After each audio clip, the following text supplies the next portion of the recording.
कौम बनती है अफराद से। अफराद सही होंगे तो कौम भी सही बन जाएगी। अफराद ताकतवर होंगे तो कौम भी ताकतवर हो जाएगी। अफराद नेक होंगे तो कौम भी नेक होगी। अगर अफराद बिगड़े होंगे तो कौम भी बिगड़ी भी होगी। अगर अफराद बेअमल होंगे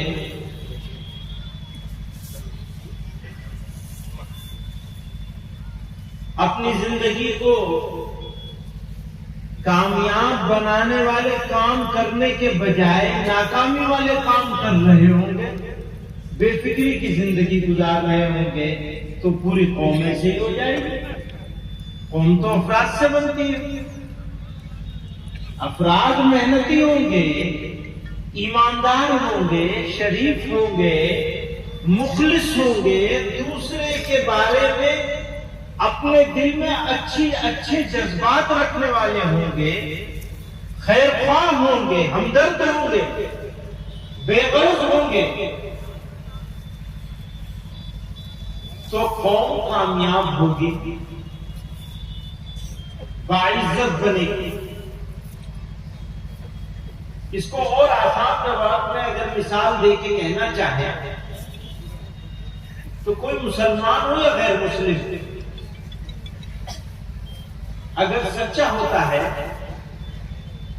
सच बोलने वाला होता है, सच पे कायम रहने वाला होता है, तो लोग क्या कहते हैं उसके बारे में? सभी लोग उसके बारे में कहते हैं कि आदमी तो सच्चा है। जो लोग उसके नजरिए से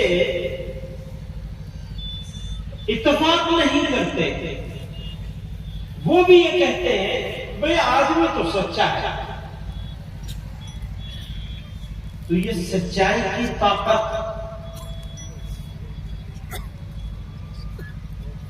उस आदमी को जिससे आप इत्तेफाक नहीं करते, उस आदमी को आपकी नजर में मुहतरम बना देते, उसकी एक इज्जत आपके दिल में आ जाती है। अब अगर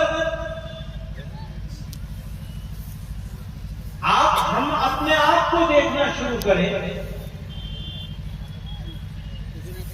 तो हमें टटोलना होगा। हम कहां खड़े हैं? शराफत है या नहीं है हमारे अंदर? शराफत का मेयार क्या है? किस आदमी को शरीफ कहा जाएगा? अगर उस मेयार पर मैं पूरा उतरता हूं तो मैं कामयाब हूं। मुझे अपने अंदर झांकना पड़ेगा, हमें सबको अपने अंदर झांकना पड़ेगा। हम कहां खड़े? मैं अपने नौजवानों से कहना चाहता हूं,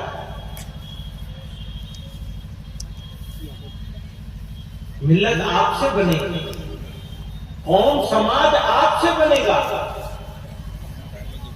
अगर आप मेहनती हैं, अगर आप ईमानदार हैं, अगर आप शरीफ हैं, अगर आप मुखलिस हैं,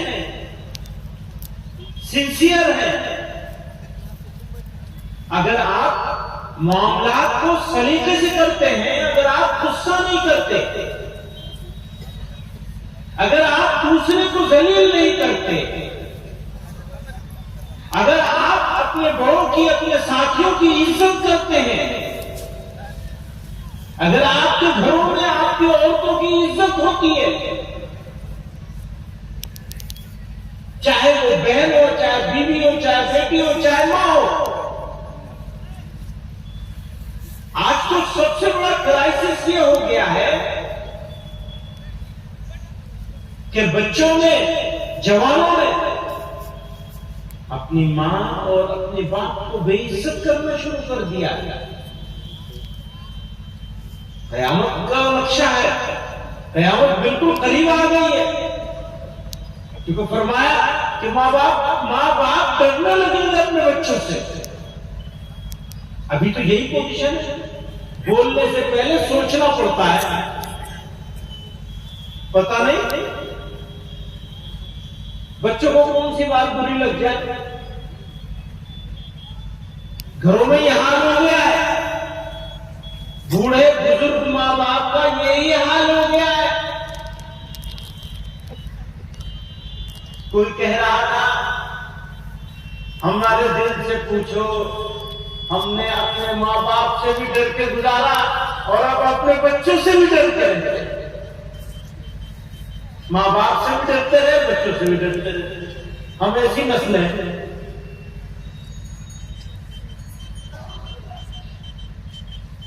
तो जिन बच्चों के, जिन जवानों के माँ बाप अपने बच्चों से डरने लगे, उन बच्चों की कौम को इज्जत मिल सकती है?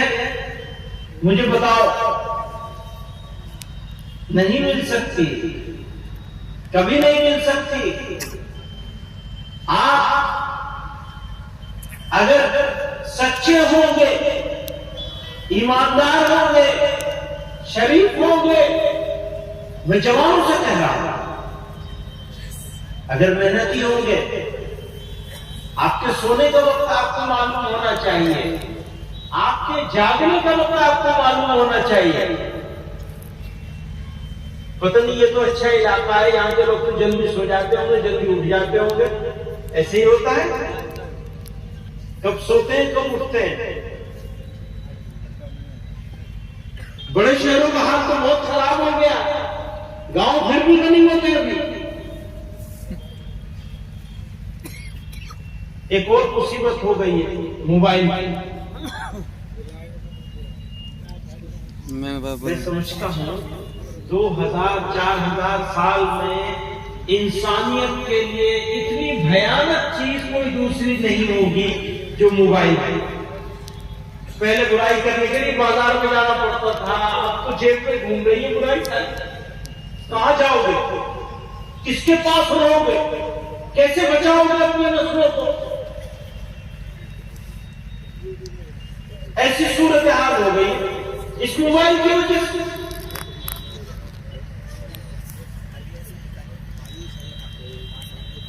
तो बुराइयों की तो कोई हद ही नहीं है। इन्हीं बुराइयों के बीच में हमें हमारे ऐसे जवान चाहिए जो सोचने वाले हो, जो थोड़ी वर्जिश करने वाले हो, जो सही वक्त पे सोने और सही वक्त पे जागने वाले हो, अपने टाइम को मैनेज करने वाले हो। याद रखना, दुनिया में तुम हर चीज खरीद सकते हो, लेकिन गुजरे हुए वक्त को वापस नहीं खरीद सकते।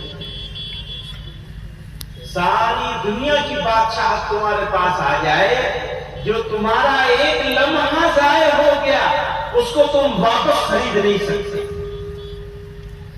कितनी कोशिश कर लो, खरीदा नहीं जाता। और थोड़ी सी जिंदगी है,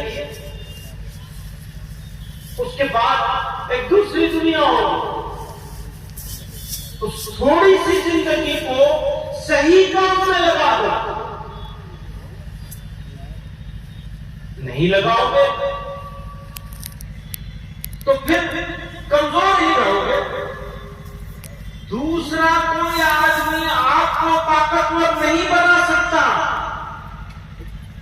आपकी ताकत आपके इख्तियार में है, चाहे जिस्मानी ताकत हो, चाहे रूहानी ताकत हो। आपका वकार, आपकी इज्जत आपके अपने हाथ में है। इज्जत से बाजार में बिकने वाली चीज नहीं है, वो आपके किरदार से बनती है, आपके अखलाक से, आपके कैरेक्टर से। और कौमें हमेशा किरदार से बनती हैं, तादाद से नहीं बनती। तादाद में तो बहुत सारी कौमें अक्सरियत में होती हैं, बेवकूफों की अक्सरियत होती है। आज भी हमारे मुल्क में मेजॉरिटी बेवकूफों की है। किसी एक कौम की मेजोरिटी नहीं है, बेवकूफों की मेजोरिटी है। तादाद होने से क्या होता है? किरदार से होता है। अगर किरदार है तो आप हैं, आप जिंदा हैं अगर आपका किरदार है आपके पास, और अगर किरदार नहीं है तो आप चलती फिरती लाश की बन और कुछ नहीं है इसके अलावा। झूठ बोलने वाले लोग, बेईमानी करने वाले लोग, धोखा देने वाले लोग, खुद गर्जी में मुब्तला लोग, दूसरे के लिए हमदर्दी न रखने वाले लोग, सिर्फ अपने बारे में सोचने वाले लोग चलती फिरती लाश है। उनकी जिंदगी उनकी मौत सब बराबर है। अगर जिंदा कौम बनना है तो आपका किरदार होना चाहिए, आपके साथ आपका कैरेक्टर होना चाहिए। और उम्मीद अगर है तो आज के जवान से आप अगर बदल जाएंगे, जमाना बदल जाएगा। आप नहीं बदलेंगे, कोई नहीं बदलेगा। खुद नहीं बदलेंगे, दूसरों को बदलने की चिंता है। वाह, बहुत अच्छी बात है। हम अपने को ठीक नहीं करेंगे, दूसरे ठीक हो जाएंगे। वाह, ये कभी हुआ है दुनिया में? कभी नहीं हुआ। इम्प्रैक्टिकल बात है। अल्लाह ताला की आदत नहीं है। अल्लाह ताला की आदत क्या है? अल्लाह ताला का निजाम क्या है? उसका कानून क्या है? बस एक है, आप बदलेंगे तो जमाना बदलेगा, आप नहीं बदलेंगे तो कुछ नहीं बदलेगा, बल्कि जमाना आपको और हमें सबको रोंद कर गुजर जाएगा हमारे, अगर हमारे अंदर बदलाव नहीं। बात पिछला है, माशरा की हो रही थी, समाज के सुधारने की बात हो रही थी। तो समाज किस चीज का नाम है? किस क्रिया का नाम है? समाज तो हम ही है ना। हम सुधरेंगे, समाज सुधर जाएगा। हम नहीं सुधरेंगे, समाज नहीं सुधरेगा। हम दिखावा करेंगे तो समाज भी दिखावा करेगा। दूसरों को ठीक करना हमारी जिम्मेदारी नहीं है, हमारी जिम्मेदारी खुद को ठीक करना। सारी ताकत हमारी दूसरों को ठीक करने पे लगा रखती है, हमने अपने आप को ठीक नहीं करते। शिकवा यह है क्या कला हो रहा है, कला हो रहा है। सारे किस्से तो भी सुन रहे थे ना, क्या क्या हो रहा है।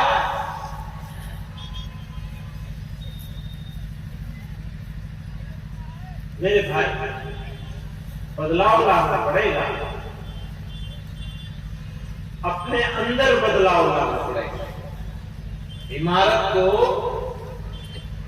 अगर बोसीदा हो गई है तो उसकी बुनियाद मजबूत करनी है आपको। ऊपर से टाइल लगा दोगे, अंदर से खोखली रहेगी, कोई फायदा नहीं होगा बिल्डिंग का। आपके मकान को बचाना है तो आपको अपनी बुनियाद मजबूत करनी पड़ेगी, अपने आप को ठीक करना पड़ेगा। इरादा करो, मुश्किल काम है ये, बोलना आसान है, बोलना बहुत आसान है। और जिन लोगों को बोलने की आदत होती है, बोलने का काम होता है, उनके लिए और भी आसान है। स्टेज पे बैठ के बोलने में कौन से कमाल की बात है।